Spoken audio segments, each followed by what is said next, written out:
83 minute 71 बार थपथपाई गई मेज, 14,417 शब्दों का बजट भाषण और उस बजट में अपने लिए राहत तलाशती मिडिल क्लास की हैरत ज़दा आंखें। टूटा हुआ लश्कर का भरम देख रहे हैं, टूटा हुआ लश्कर का भरम देख रहे हैं और जिल्ले इलाही के करम देख रहे हैं। ताकत का नशा अक्ल पे हावी है तुम्हारी, तुम देख न पाओगे जो हम देख रहे हैं। मैंने तो यह भी सुना है कि वित्त मंत्री जी जो चीज खुद नहीं खाती हैं उसके दाम से उनका कोई लेना देना नहीं होता। ये चूनर धानी धानी भूल जाते, ये पुरवा की रवानी भूल जाते, जो आकर 4 दिन गांव में रहते तो सारी लंतरानी भूल जाते।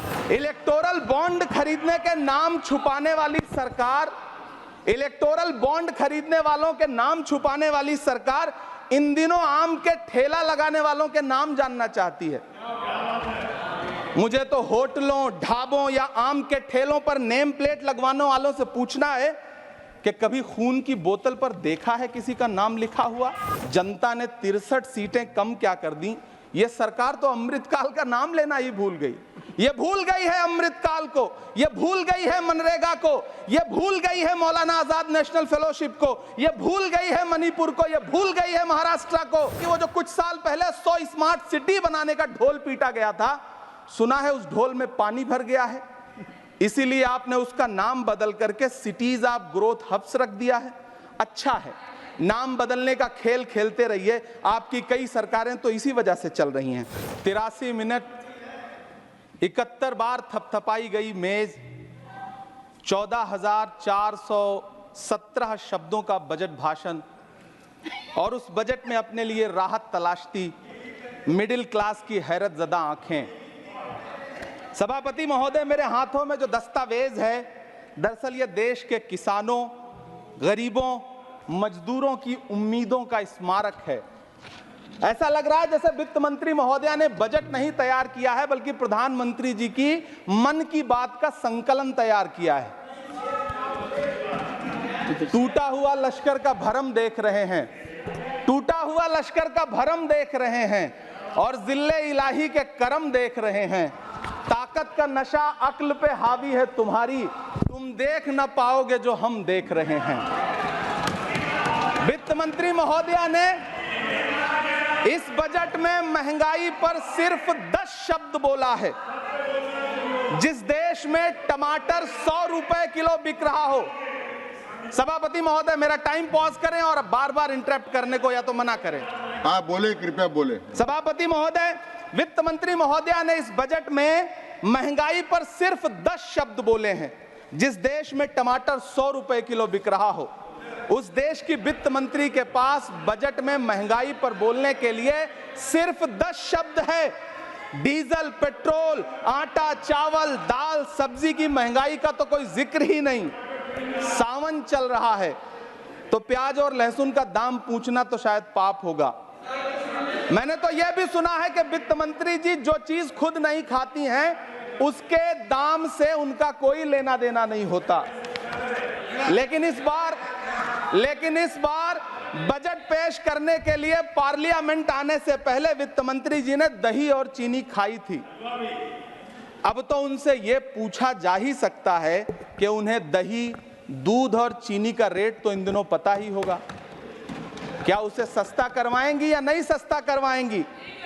अगर पता है तो कृपया सस्ता करवाइए, क्योंकि इसी चीनी ने अमेठी में एक मंत्री महोदया का राजनीतिक कैरियर कड़वा कर दिया। सभापति महोदय, अपने शीश महलों में बैठे हुए सरकार के सांसद और मंत्री कह रहे हैं कि महंगाई कम हो रही है। संसद की कैंटीन से बाहर निकल करके एक चाय का कप खरीदिए, तब समझ में आएगा कि महंगाई कम हो रही है या बढ़ रही है। किसी एक दिन अपनी किसी मजदूर की तरह अपनी दिन भर की दिहाड़ी लेकर के बाजार जाइए और अपने बच्चों के लिए राशन खरीदिए, तब पता चलेगा कि महंगाई कम हो रही है या नहीं हो रही है। यहां बैठ करके बड़ी बड़ी बातें करना आसान है। ये चूनर धानी धानी भूल जाते, ये पुरवा की रवानी भूल जाते, जो आकर 4 दिन गांव में रहते तो सारी लंतरानी भूल जाते। सभापति महोदय, इलेक्टोरल बॉन्ड खरीदने के नाम छुपाने वाली सरकार इलेक्टोरल बॉन्ड खरीदने वालों के नाम छुपाने वाली सरकार इन दिनों आम के ठेला लगाने वालों के नाम जानना चाहती है। मुझे तो होटलों, ढाबों या आम के ठेलों पर नेम प्लेट लगवाने वालों से पूछना है कि कभी खून की बोतल पर देखा है किसी का नाम लिखा हुआ? मुझे पूछना है कि क्या कोरोना के दौरान अपनी उखड़ती हुई सांसों के लिए ऑक्सीजन तलाशने वाले किसी इंसान ने ऑक्सीजन लाने वाले किसी इंसान से पूछा था कि ऑक्सीजन लाने वाला इंसान हिंदू है या मुसलमान है? मुझे पूछना है कि लावारिश लाशों के लिए कोरोना में कांधा देने वाले, चिताओं के लिए लकड़ियां सजाने वाले किसी इंसान से पूछा गया था उसका नाम, उसका मजहब? लेकिन इन दिनों पूछा जा रहा है सभापति महोदय। अफसोस देश के प्रधानमंत्री जी ने कभी न टूटने वाली चुप्पी ओढ़ ली है। सभापति महोदय, जनता ने 63 सीटें कम क्या कर दी, ये सरकार तो अमृतकाल का नाम लेना ही भूल गई। ये भूल गई है अमृतकाल को, ये भूल गई है मनरेगा को, ये भूल गई है मौलाना आजाद नेशनल फेलोशिप को, ये भूल गई है मणिपुर को, ये भूल गई है महाराष्ट्र को। मुझे गर्व है कि मैं राज्यसभा में महाराष्ट्र का प्रतिनिधित्व करता हूं। महाराष्ट्र जो देश की आर्थिक राजधानी है, जो टोटल कॉर्पोरेट टैक्स का 40%, इनकम टैक्स का 32% और जीएसटी का 20% इस देश को देता है, उस महाराष्ट्र के लिए इस बजट में एक शब्द नहीं है। आप बैठ जाए सभापति महोदय, आखिर महाराष्ट्र से किस बात का बदला लिया जा रहा है? महाराष्ट्र ने लोकसभा चुनाव में बाबा साहब अम्बेडकर के संविधान को बचाने के लिए वोट क्या कर दिया? प्रधानमंत्री जी तो महाराष्ट्र से बदला लेने पर उतर आए। अब तो शायद उन्हें याद भी ना हो यवतमाल का वो दाभड़ी गांव जहां 20 मार्च 2014 को वो किसानों के साथ चाय पर चर्चा करने गए थे और उनकी किस्मत बदलने के सपने दिखाए थे। उसी यवतमाल में पिछले 6 महीने में 132 किसानों ने आत्महत्या की है। सभापति महोदय, महाराष्ट्र में हर महीने 209 किसान आत्महत्या कर रहे हैं। राज्य सरकार द्वारा सौंपा गया आंकड़ा बताता है कि 1 जनवरी से 31 मई के बीच 1046 किसानों ने आत्महत्या की है। लेकिन अफसोस, इस बजट में महाराष्ट्र के किसानों के लिए कुछ भी नहीं है। किसानों से चिढ़ी हुई सरकार ने बजट में किसानों के एमएसपी की लीगल गारंटी नहीं दी। लेकिन याद रखिएगा, जो किसान का नहीं वो हिंदुस्तान का नहीं।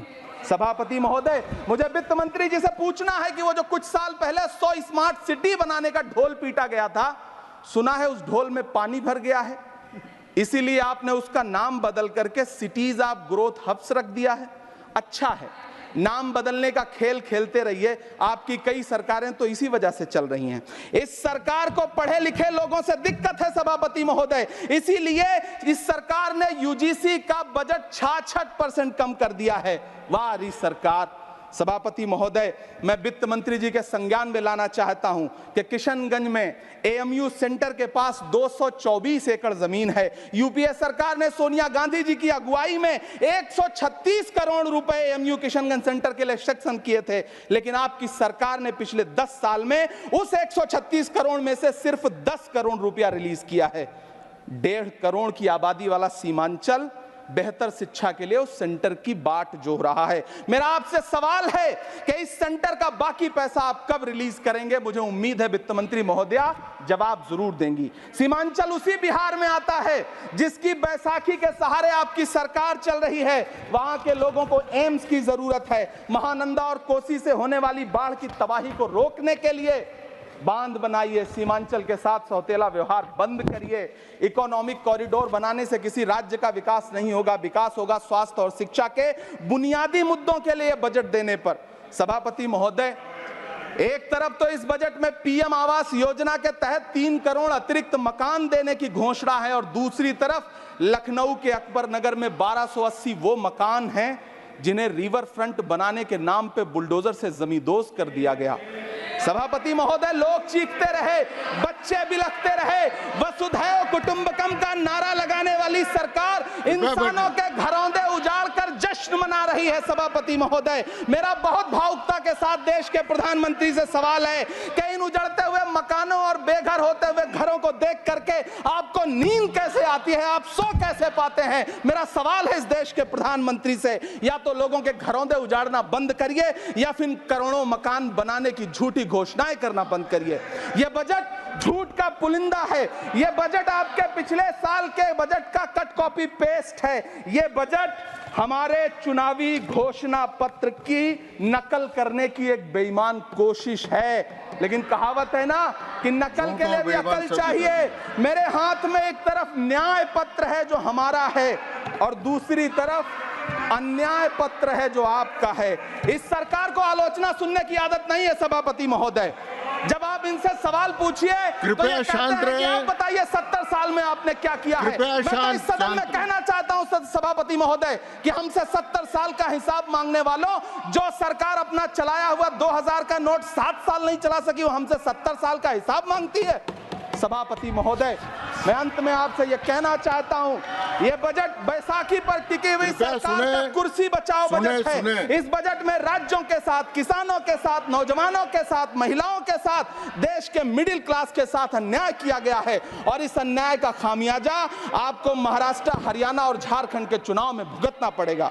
सभापति महोदय, इस सरकार ने नोटबंदी लगाकर देश की आम जनता की पूंजी छीन ली। बैठे नहीं बोले, कृपया। टैक्स लगा करके छोटे व्यापारियों के कारोबार छीन लिए, पेपर लीक करवा करके युवाओं की आंखों से नौकरी के सपने छीन लिए, अग्निवीर लाकर देश के जवानों की उम्मीदें छीन ली, बुलडोजर लगाकर लोगों के आशियाने छीन लिए, महंगाई लाकर देश की जनता की थाली से निवाले छीन लिए और नारा लगाया कि हम तो सेवक हैं, 18-18 घंटे काम करते हैं। इन्हीं लोगों के लिए किसी ने शेर कहा है कि जो सच और झूठ में दूरी है वो दूरी समझते हैं। सियासी हाकिमों की हम भी मजबूरी समझते हैं। वो अपना हक समझते हैं निवाला छीन लेने को। डकैती को बहुत से लोग मजदूरी समझते हैं। हमें पता है कि कैसी मजदूरी की जा रही है। सभापति महोदय, मैं यहाँ खड़ा होकर के अंत में आपसे कहना चाहता हूं कि इस बजट में तमाम राज्यों के साथ अन्याय किया गया है। इस बजट में युवाओं के साथ अन्याय किया गया है, महिलाओं के साथ अन्याय किया गया है और खास तौर से महाराष्ट्र के लिए कुछ नहीं रखा गया है। महाराष्ट्र बाढ़ से जूझ रहा है। पानी बरसने से वहां 1500 से ज्यादा लोग मारे गए हैं। उस शहर को, उस राज्य को 4000 करोड़ के पैकेज की जरूरत है ताकि जो फसलें बर्बाद हुई हैं लोगों को राहत दी जा सकी। लेकिन अफसोस, इस बजट में महाराष्ट्र के लिए ऐसा कुछ भी नहीं है। मैं आखिर में यह कहना चाहता हूं कि पिछले 7 दिन से इस बजट का बड़ा ढिंढोरा पीटा जा रहा है। इसे महान बताया जा रहा है, लेकिन कौन महान बता रहा है? सत्ता पक्ष के लोग, उन्हें तो बताना ही है। क्योंकि मैं अवध क्षेत्र से आता हूं, प्रतापगढ़ से, नीरज भाई भी अवध और पूर्वांचल से आते हैं। वहां एक कहावत है कि बिटिया की तारीफ किसने की? बिटिया की महतारी ने, यानी कि बेटी की प्रशंसा किसने की? मां ने। तो इस बजट की तारीफ सत्ता पक्ष करे तो करेगा ही, लेकिन विपक्ष के एक भी सांसद से आप पूछिए कि क्या उसके राज्य को कुछ मिला है, तो वो ये कहेगा कि नहीं, कुछ भी नहीं मिला है। न्यूज नेशन अब व्हाट्सएप पर खबरों की ताजा अपडेट के लिए न्यूज नेशन के इस QR कोड को स्कैन करें।